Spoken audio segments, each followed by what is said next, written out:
வணக்கம். ஓம் தொலைக்காட்சி செய்திகளுக்காக இணைந்திருக்கும் நான் ரோகிணி அறந்தவச்செல்வம். கொழும்பு 14 நாகலம் வீதி ஸ்ரீ முத்துமாரியம்மன் ஆலய பூங்காவனம் மிக சிறப்பாக இடம்பெற்றது. கொழும்பு 14 நாகலம் வீதி ஸ்ரீ முத்துமாரியம்மன் ஆலயத்தின் 24வது வருஷாபிஷேகத்தின் 13ஆம் நாள் உற்சவமாக பூங்காவனம் மிக சிறப்பாக இடம்பெற்றது.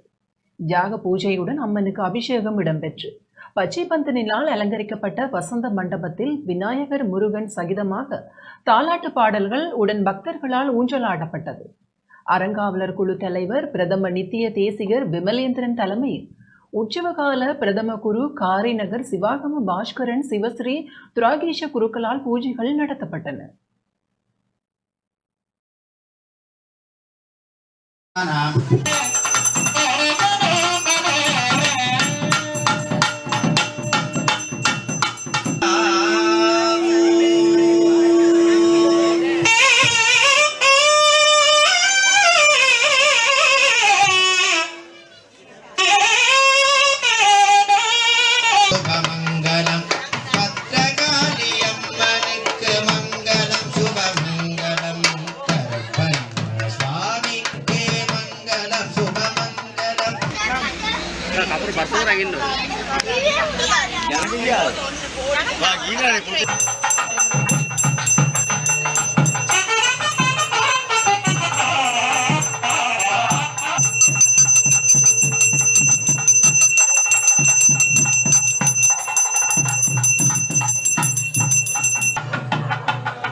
இத்துடன் ஓம் தொலைக்காட்சி செய்திகள் நிறைவடைகின்றன. தொடர்ந்தும் ஓம் தொலைக்காட்சி நிகழ்ச்சிகளுடன் இணைந்து கொள்ளுங்கள். வணக்கம்.